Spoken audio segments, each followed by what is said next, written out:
Chers amis, bien le bonjour. Alors, je vous montre une petite image du programme du NIF. Ça, c'est un des films que j'ai vu hier dans la compétition Asian Competition, la compétition asiatique. Et aujourd'hui, donc, l'épisode 6. Nous sommes le 9 juillet 2025. Et je vous parle des films que j'ai vus la veille, donc le 8 juillet. Et nous avons retrouvé le beau temps, ce qui me permet de vous parler enfin de nouveau à l'extérieur, grâce après 2 jours de pluie, et de froid et de vent. Donc ça fait du bien, le soleil est de retour. On va pouvoir de nouveau aller se baigner. Et il faut bien dire que la journée d'hier était assez catastrophique. Effectivement, en termes de qualité cinématographique, c'était la catastrophe, particulièrement absente cette qualité. Et nous avions un film qui s'appelait Cloud de Kiyoshi Kurosawa, un film japonais, un réalisateur japonais, un film très long, ennuyeux, qui se dirige très vite dans le grand n'importe quoi. Et ce film nous raconte l'histoire d'un ouvrier dans une usine de vêtements qui pratique l'achat de marchandises diverses et variées et la revente sur Internet avec le maximum de profit possible. Donc il engrange un gros pécule. Il s'installe du coup dans une maison, une belle maison avec sa fiancée dans la banlieue de Tokyo, près d'un magnifique lac. Donc point de vue paysage, là on est servi. Et c'est là que les ennuis vont commencer quand une coalition de vendeurs et ou acheteurs qui se sentent grugés par notre ami, ainsi que un bon camarade à lui qui voulait faire le même genre de business, mais avec son aide. Donc tous ces gens-là, y compris son ex-ami, veulent le retrouver et lui faire la peau en lui faisant subir les pires tortures. Donc le Japon, c'est extrême, hein, comme toujours, dans tous les domaines.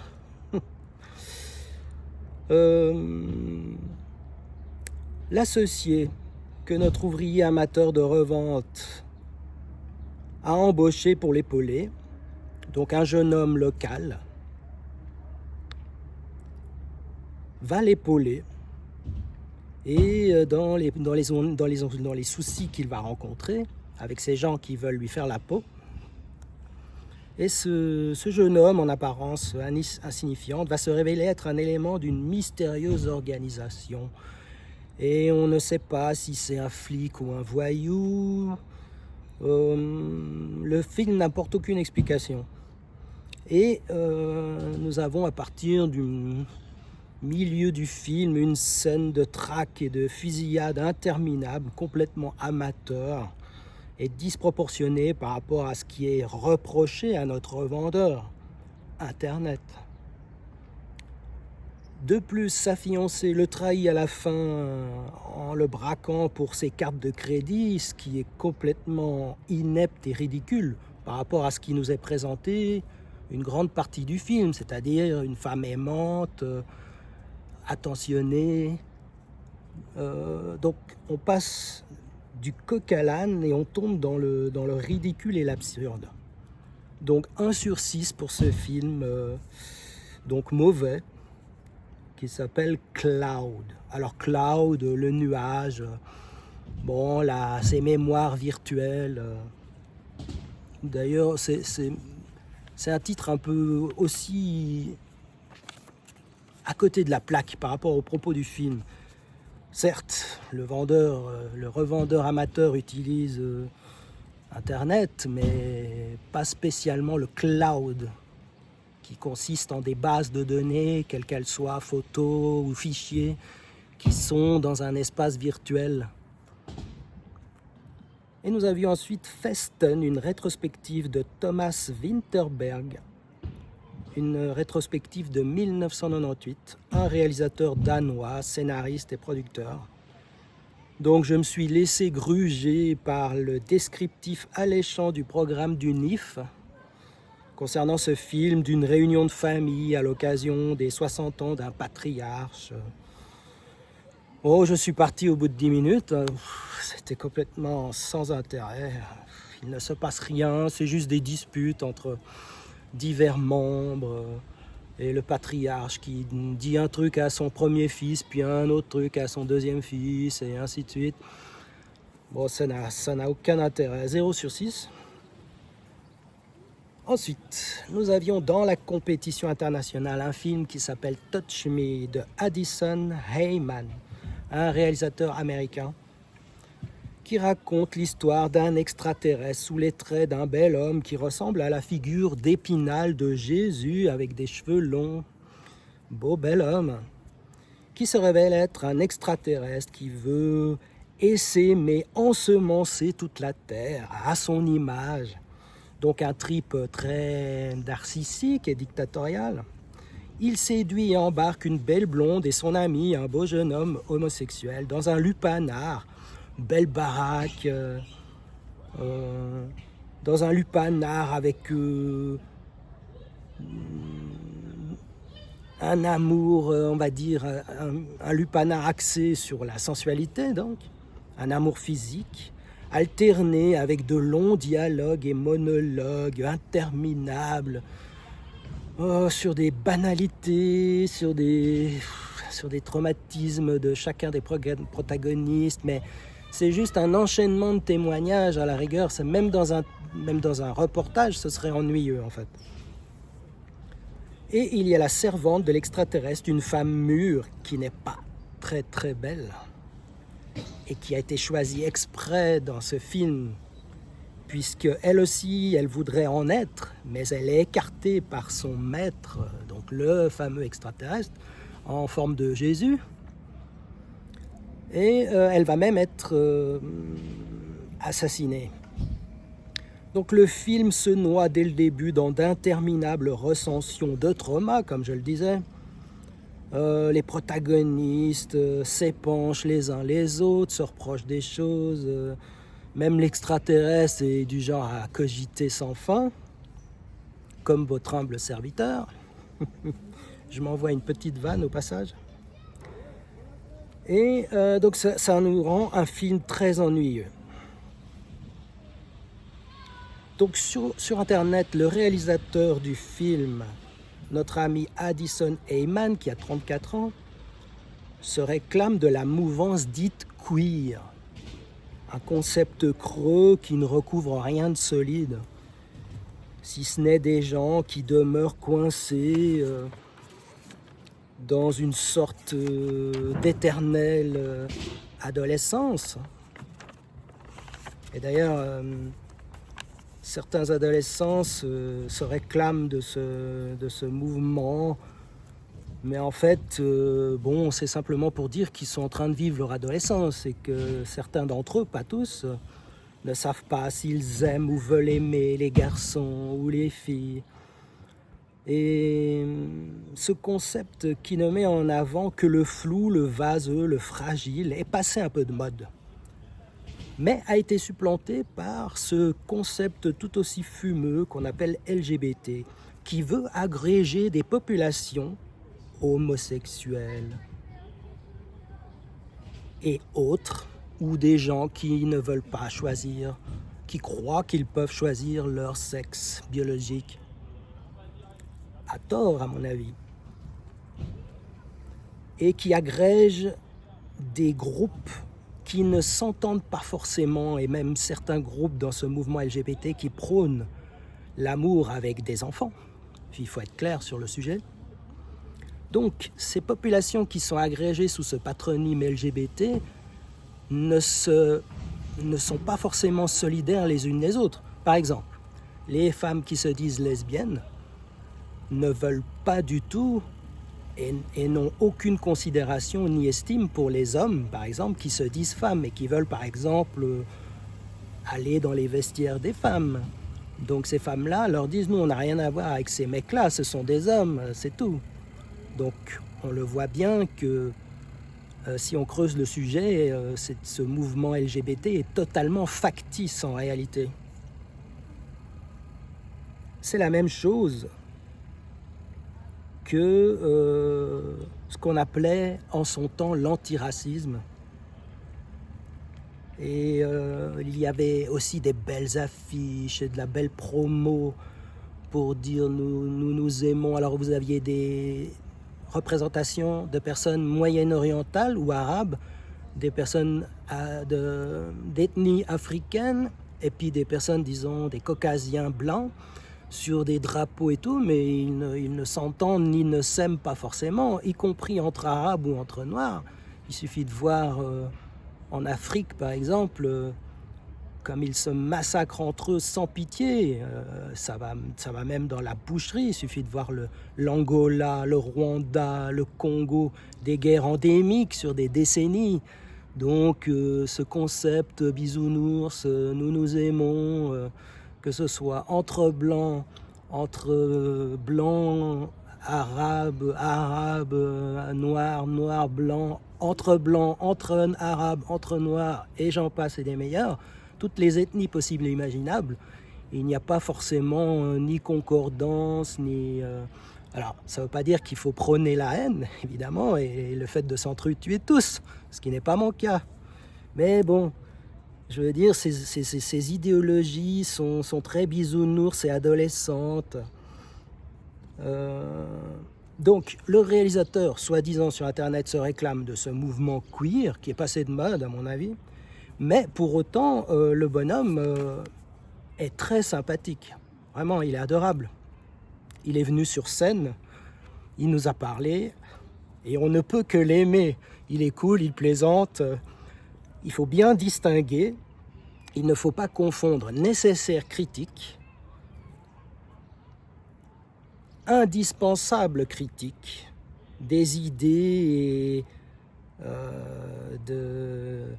des groupes, des idéologies, quelles qu'elles soient, hein, et surtout ces idéologies que je viens de nommer, c'est vraiment celles qu'il faut critiquer en priorité, en bien ou en mal. Bon, mais ça ne veut pas dire que les gens qui se réclament de ces idéologies, il faut les haïr, pas du tout. Ce n'est pas du tout ma position. D'ailleurs, j'ai des amis qui sont homosexuels et je les aime beaucoup. Donc, il n'y a pas de problème. Donc, voilà, il ne faut pas confondre nécessaire critique des idées et souvent ces gens, quand on les critique, tout de suite ils s'offusquent, ils se disent « Ah, vous haïssez tout le groupe et tout le truc ». Bah non, c'est trop facile, c'est comme si moi je critique un ami qui est suisse et blanc et caucasien comme moi et puis on me dit « Ah, tu détestes tous les blancs ». Ouais, mais c'est souvent on se nie à ce niveau-là de bêtises, hein, surtout dans les médias. C'est pour ça que je ne les regarde plus depuis 6 ans. Hein. Je ne regarde plus que la musique, comme j'aime à le répéter de temps à autre, les chaînes musicales. Donc, voilà, ça c'était important de le mettre au point. Donc ce Touch Me, puisque l'extraterrestre copule avec des tentacules, et ça m'a fait penser à... Possession. Donc cet extraterrestre copule autant avec le garçon qu'avec la fille. Hein. Voilà. Avec des tentacules. Et ça m'a fait penser à Possession d'Andrei Zulawski en 1981. Avec la très belle et très charmante Isabelle Adjani. Et c'était l'histoire d'une femme qui trompe son mari avec une créature tentaculaire dans un appartement, et c'était très audacieux comme film. Je vous renvoie à ce film, la musique aussi est excellente, d'un compositeur polonais dont j'ai oublié le nom, et un film étrange avec des scènes d'hystérie et de la part de l'actrice qui a dû avoir une séquence de tournage pendant le temps du film, le temps de créer le film, assez éprouvante. Et ça m'a fait penser aussi, ce film Touch Me, à plus récemment à La Région Salvaje. La Région Sauvage. Alors mon espagnol est mauvais, hein, vous m'en excuserez. d'Amat Escalante, un réalisateur mexicain en 2016, où là aussi il y avait une créature tentaculaire qui copule avec des dames. Et bien sûr, elles étaient dans une extase infinie, voilà. Bon. Donc ce film Touch Me, le réalisateur est très sympa, mais son film, franchement... Alors, le pire, c'est que c'était le meilleur film d'hier sur les autres. Sur les 4 films que j'ai vus, j'ai mis 2 sur 6. Donc, insuffisant. Et pour terminer, nous avions un film japonais dont je vous ai montré la photo en début de cette vidéo qui s'appelle Baby Assassins, Nice Days. C'est en fait le 3e film d'une trilogie du réalisateur japonais Yugo Sakamoto. Donc une trilogie de 2 jeunes filles à peine sorties de l'adolescence qui sont des tueuses à gages. Alors nous sommes naturellement dans un imaginaire très japonais, hein, donc complètement iconoclaste et déluré de type manga. Donc tout est possible dans les mangas, hein, surtout les trucs les plus fous. Donc ces 2 jeunes filles qui sont très typiquement primes sautières, à rigoler, ça joue sur la plage, ça rit comme des adolescentes, ça parle chiffon, coiffure, bouffe japonaise et gâteaux. Et s'excite pour des futilités comme seuls les jeunes gens en sont capables de le faire, en passant du coq à l'âne et d'une seconde à l'autre. Et en même temps, ça tue et ça se bat comme des méchants bonhommes. Ça tue à tout va contre évidemment des lampistes méchants, entre guillemets, qui sont là pour mourir en 2 secondes dans le film. Donc il y a des arts martiaux, je dirais un peu aïkido, jujitsu, ce genre de trucs. Donc là, alors on peut dire qu'il y a un gros boulot de la part des actrices et des acteurs. Et il y a notamment un tueur, un japonais jeune aussi comme elle au pluriel, qui est très très balèze. En termes d'art purement arts martiaux, il est très fort. D'ailleurs, on voit très bien dans le film qu'il est nettement supérieur en termes de technique et de puissance que ces 2 jeunes filles, même si in extremis, bien entendu, une des 2 va réussir à l'achever, mais en se prenant 100 000 coups dans la tronche et partout. Bon, comme d'habitude, dans ces films, un seul coup suffirait à semer n'importe qui. Mais là, c'est un film, on est dans l'imaginaire, on est dans le manga, on est dans le délire. Donc voilà. Alors, c'est des jeunes filles complètement adolescentes qui pouffent. Et en même temps, ça tue à tout va. Ça parle même de torture à un moment donné. Donc bon. Et... je dirais, alors on nous a présenté ce film comme étant qui a créé une adhésion, un phénomène au Japon, qui a suscité un engouement hystérique. Alors le pays est célèbre pour ça, n'est-ce pas? Et je dirais, qu'est-ce qui ne suscite pas un engouement et une hystérie au Japon? Énormément de choses en fait, depuis toujours. Ça peut être... un chanteur extrêmement obscur, comme un film, enfin, vous voyez, c'est un peu la marque de fabrique. Le pays est connu pour ça, notamment, pas que, mais... Donc, je dirais, donc il y a cet aspect-là, et il y a un phénomène aussi très récurrent au Japon, partout, mais particulièrement au Japon, c'est la fascination pour la jeune fille. C'est extrêmement présent. Alors il y a même des distributeurs de petites culottes dans les rues au Japon, hein, donc c'est vous dire que des petites culottes qui sont portées, c'est important de le préciser. Donc c'est toujours la même chose, la beauté, la fascination pour la jeune fille, pour sa beauté, pour ce côté très futile, adolescent. Alors c'est présent aussi en Europe, hein, mais ça s'exprime un peu différemment. Et il y a derrière ça, derrière ces engouements pour la jeunesse, l'idée que l'innocence de la jeune fille adolescente va sauver le monde. Et dans ce film, il y a aussi cette idée que l'innocence adolescente cache des cruautés infinies. Voilà. Donc, 1 sur 6, mauvais, pour ce Baby Assassin's Nice Days. De nombreuses personnes sont sorties de la salle tout au long du film. Et je pense que pour ces personnes, ça fait trop de contraste entre la culture japonaise et disons la culture européenne. Voilà pour cette vidéo du jour. Merci infiniment.